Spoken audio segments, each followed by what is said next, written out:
Hi అండి. ఈరోజు మన వీడియోలో లాస్ట్ వీడియో పెట్టా కదా, దానికి పార్ట్ 2 అన్నమాట. ఈ వీడియోలో కంటిన్యూ చేస్తున్నాను. 500 జస్ట్ ఇవ్వడానికి ఎంత ఇబ్బంది పడతారు కస్టమర్స్. మరి మనకి 500 ఒక్కసారి వస్తేనే 500 అయిపోతున్నాయి. ఇలా ఎలా బిజినెస్ జరుగుతుంది చెప్పండి. కానీ పెద్ద పెద్దవాళ్ళు వాళ్ళు ఆల్రెడీ ముందు నుంచే చేస్తారు కాబట్టి వాళ్ళకంటూ ఒక ఐడియా కానీ ఎలా చేయాలి బాగా ఎక్స్పీరియన్స్ ఉంటుంది. మనం కొత్తగా స్టార్ట్ చేయాలి అనుకునేటప్పుడు ఫస్ట్ మెయిన్ కస్టమర్స్ ఉండాలి. కస్టమర్స్ లేకపోతే మనకి ఏ బిజినెస్ అయినా నడవదండి. ఏ బిజినెస్ అయినా కానీ ఇది కరెక్ట్గా రన్ అయితే మంచి బిజినెస్సేనండి. కానీ ఏరియా ఒకటి మనకి కస్టమర్స్ లేకపోవడము అండ్ అదేవిధంగా మన యొక్క రీచింగ్ సరిగ్గా లేకపోవడము, అందువల్ల కూడా మనకి కొంచెం ప్రాబ్లం అవుతుంది. రీచింగ్ కరెక్ట్గా ఇప్పుడు ఏంటంటే చాలామంది తీసేసుకుంటున్నారు మిషన్స్. నేను కొన్నప్పుడైతే అక్కడక్కడ ఉన్నాయి. నేను తీసుకున్న తర్వాత ఆల్మోస్ట్ చాలా పెరిగిపోయినాయి. ఎంత పెరిగిపోయినా ఎవరి బిజినెస్ వాళ్ళదే. అదొకటి. ఎందుకంటే నెంబర్ ఆఫ్ వచ్చేసినాయి. కానీ మీరు మాత్రం ఏదైనా సరే ఈ కంప్యూటర్ ఎంబ్రాయిడరీ మిషన్ తీసుకోవాలంటే మాత్రం ఖచ్చితంగా 1కి 100 సార్లు ఆలోచించి తీసుకోండి. ఎందుకంటే వాళ్ళు మనకి చెప్పేటప్పుడు మనం కొనేటప్పుడు చెప్తారు 100 చెప్తారు. కానీ తీరా మిషన్ వచ్చిన తర్వాత మనకి ఏదన్నా ప్రాబ్లం రైజ్ అయిన తర్వాత ఖచ్చితంగా వాళ్ళు అలా ఉండరు నాకు తెలిసి. ఎందుకంటే నేను ఫేస్ చేశాను. అది మీకు అలాగే జరగాలని ఏం లేదు, నా పర్సనల్ ఎక్స్పీరియన్స్ అన్నమాట. ఇక్కడ ఇది ఇలాగే జరగాలని ఏం లేదు, కానీ ఖచ్చితంగా జరుగుతుంది. ఎందుకంటే వాళ్ళు ఎలా చెప్పాలి ఫస్ట్ అంటే మనము మీరు అప్పుడు అలా చెప్పారు ఇలా చెప్పారు అని అన్నామనుకో, వాళ్ళకి ఏంటంటే వాళ్ళ ప్రాబ్లం ఏంటంటే ఫస్ట్ వాళ్ళు ఏమన్నారు మీకు ఏమంటారు, మిషన్ ఏదన్నా ప్రాబ్లం అయితే రెక్టిఫై చేయడానికి వాళ్ళకి కంప్లైంట్ చేయమన్నారు. కంప్లైంట్ చేయడానికి వాళ్ళకి ఫోన్ చేయమన్నారు. ఇంకొకటి మనకి ఏదన్నా వర్క్ విషయంలో ఏదన్నా డౌట్స్ ఉన్నా టెక్నీషియన్ వచ్చేసారు కదా, వాళ్ళకి కాల్ చేయమన్నారు. నేను చేసింది కూడా ఇదే. ఈమెకి ఏమైంది, ఇప్పుడు మాతో అప్రోచ్ అయిన ఆమె పేరు చెప్పను, బట్ మాతో అప్రోచ్ అయిన ఆమె నేను టెక్నీషియన్కి ఫోన్ చేసేసి డైరెక్ట్ ఫోన్ చేసిన అవును నాకు వర్క్ విషయంలో ప్రాబ్లం అయింది కాబట్టి టెక్నీషియన్కి కాల్ చేశాను. ఆ టెక్నీషియన్కి కూడా అర్థం కాకపోతే కంప్లైంట్ రైజ్ చేయమంటే అప్పుడు కంప్లైంట్ రైజ్ చేశాను. అవును మనం ఇక్కడ చేసింది ఏం లేదు కదా, ఆయనకి డైరెక్ట్గా కాల్ చేశామని అట్లాంటివి మనసులో ఖచ్చితంగా పెట్టుకుంది. అందుకే నేను ఈ మిషన్ ప్రాబ్లం వచ్చింది జస్ట్ చిన్న ప్రాబ్లమే ఇదని చెప్పిన తర్వాత కూడా ఆమె ఏం చేసింది, నాకు 10 days వరకు ఈ ప్రాబ్లం ఉంది అని పంపించాల. ఆమె ఫస్ట్ మిషన్ కొనేటప్పుడు వాళ్ళు చెప్పిన విషయం ఏంటంటే, మీకు ఎప్పుడైనా మిషన్ ప్రాబ్లం వస్తే 1 or 2 daysలో రెక్టిఫై చేస్తాం. Within 1 or 2 days. 1 or 2 days అంటే ఓకే, టెక్నీషియన్స్ అవైలబుల్గా ఉండొచ్చు లేకపోవచ్చు, అది ఓకే నార్మల్. కానీ 10 days వరకు పంపించలేదు అంటే దీన్ని ఏమనాలి మీరే చెప్పండి. నా ప్లేస్లో ఉండి మీరే ఆలోచించి చెప్పండి. దానికి ఏమంటారు కామెంట్లో మీకు తెలిసినంత వరకు చెప్పండి. ఇది నేను ఫేస్ చేసిన పెద్ద ప్రాబ్లం. దానివల్ల నాకు అసలుకి ఏమంటారు, నాకు చెయ్యాలనే ఇంట్రెస్ట్ కూడా రాలేదు చెప్పాలంటే. ఎన్ని డేస్ సఫర్ అయ్యాను, ఎన్ని డేస్. ఈవెన్ మా హస్బెండ్కి చెప్పినా సరే వదిలేసే అన్నారు. మా హస్బెండ్ వెళ్ళి కూకట్పల్లి వెళ్ళి వాళ్ళకి చెప్తే అప్పుడు ఆమె సారీ చెప్పింది. మీ సారీ కోసం మేము ఉండలేదు ఇక్కడ, మాకు ప్రాబ్లం వచ్చింది దాన్ని రెక్టిఫై చేయండి చేస్తామన్నారు, అది మీ రెస్పాన్సిబిలిటీ, కానీ మీరెందుకు చేయలేదు అంటే కొనే వరకే కస్టమర్సా, ఆ తర్వాత ఏమైపోయినా పర్వాలేదా, మీరు ఏమంటారు మిషను అమ్మేశారు ఓకే, వాళ్ళు ఏమైపోతే మీకేమి అంటే ఫస్ట్ ఏమైతే చెప్పారో దాని మీద ఉన్నారనుకో. ఫస్ట్ ఇంకొకటి మనము బిజినెస్కి నమ్మకం కూడా చాలా ఇంపార్టెంట్ అండి. నాకైతే వాళ్ళ మీద నమ్మకం పోయింది. ఎందుకంటే మనకు అవసరం, ఎందుకంటే ప్రాబ్లం అయితే రాకుండా ఉండదు. మనం స్టిచ్చింగ్ చేసేటప్పుడైనా ఏదైనా సరే ప్రాబ్లం రాకుండా ఉండదండి.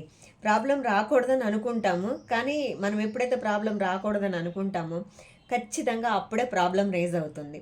సో అందుకే ఇట్లాంటివి చెప్పుకుంటూ పోతే వీడియో లెంత్ చాలా అవుతుంది.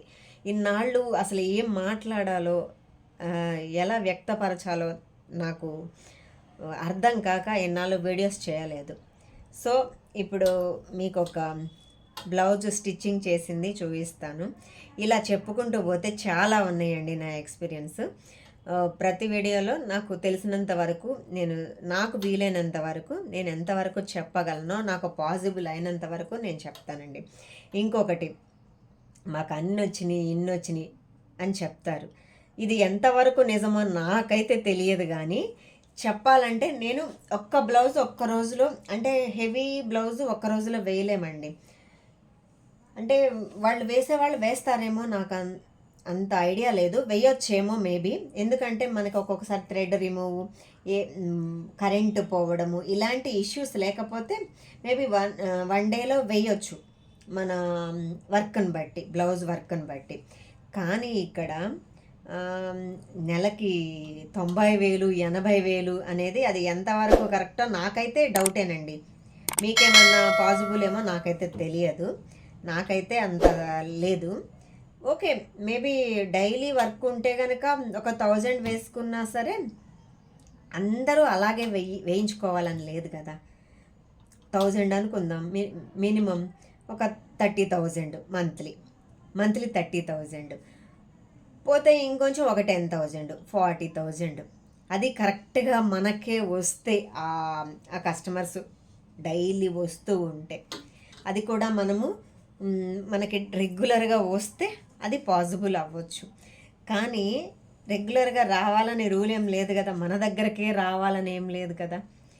ఈవెన్ గల్లీకి కూడా చాలా వరకు, లేకపోతే కాలనీకి కూడా చాలా వరకు మిషన్స్ అవైలబుల్గా ఉన్నాయి. ఈవెన్ దగ్గరైనా కావచ్చు, దూరమైనా కావచ్చు, ఎలా అయినా సరే మన దగ్గరకే రావాలని ఏం లేదు కదా. ఇలా ఉంటుంది. వాళ్ళు చెప్పేటప్పుడు అసలు నాకు అవి చూస్తుంటే నిజంగా మత్తిపోతుంది. వీడియో అసలుకి ఏమంటారు, మీ ప్రమోషన్స్ కోసం జనాల జీవితాలతో ఆడుకోవద్దు. మీకు వీలైనంత వరకు ట్రస్ట్ ఏర్పరచుకోండి. ట్రస్ట్ లేనప్పుడు ఇంకెందుకండి. ఇప్పుడు మీరు ఒకరిని మోసం చేశారు, లేకపోతే నమ్మక ద్రోహమో లేకపోతే ఇలాంటివి చేశారు. అలా చేసినప్పుడు అలా చేసుకున్న రూపాయితోటి మీ పిల్లలకి తీసుకెళ్తారు. అదే ఏమంటారు, శాలరీ రూపంలో ఏదైనా సరే అదే కదా మీ పిల్లలకి ఇచ్చేది, మీ ఫ్యామిలీ మొత్తానికి. ఇప్పుడు అక్కడ అదేవిధంగా ఇక్కడ తీసుకున్న కస్టమర్స్ కూడా ఫ్యామిలీ ఉంటుంది కదా. మరి వాళ్ళ పిల్లల పరిస్థితి ఏంటి? వాళ్ళు ₹1 సంపాదించుకుందామనే కదా తీసుకునేది. నేను తీసుకునేటప్పుడు లోన్ పెట్టి తీసుకున్నా, ఎంతో ప్యాషన్తో తీసుకున్నా. ఎలాగైనా సరే నేను చేయగలను అని. బయట నేను జాబ్ చేశానండి, టీచర్ జాబ్ చేశాను. అప్పుడు 8,000 6,000 నేను చేసినప్పుడు. కానీ ఇప్పుడు 10 నుంచి అట్లా మన కేటగిరీని బట్టి ఉన్నాయి. ఆ 10,000 15,000 అట్లీస్ట్ మంత్లీ వస్తాయి అన్న నమ్మకంతో వస్తుంది ఖచ్చితంగా అని నమ్మి నేను ఇది తీసుకున్నా. కానీ చూడండి ఎంతవరకు అది మనం అనుకున్నవన్నీ జరగాలని లేదు, అది కూడా మనకి లక్ కూడా ఉండాలి. గుర్తుపెట్టుకోండి, మనం ఎంత కష్టపడ్డా ఎంత నిజాయితీగా ఉన్నా మనకి కొంచెమైనా లక్ కూడా ఉండాలి. అది నేను ఫేస్ చేసింది. ఎంత చేసినా ఏంటిది అని అనిపించేలా ఉంది, బట్ లక్ రావాలి. లక్ ఉంటే కనుక ఎంతో కొంతైనా సరే లక్ కనుక కలిసి వస్తే వీటన్నిటినీ బేస్ చేసుకొని మన బిజినెస్ మంచిగా నడుస్తుందండి ఖచ్చితంగా. మనం ఎంత కష్టపడ్డా ఒక్కొక్కసారి పాసిబుల్ అవ్వదు.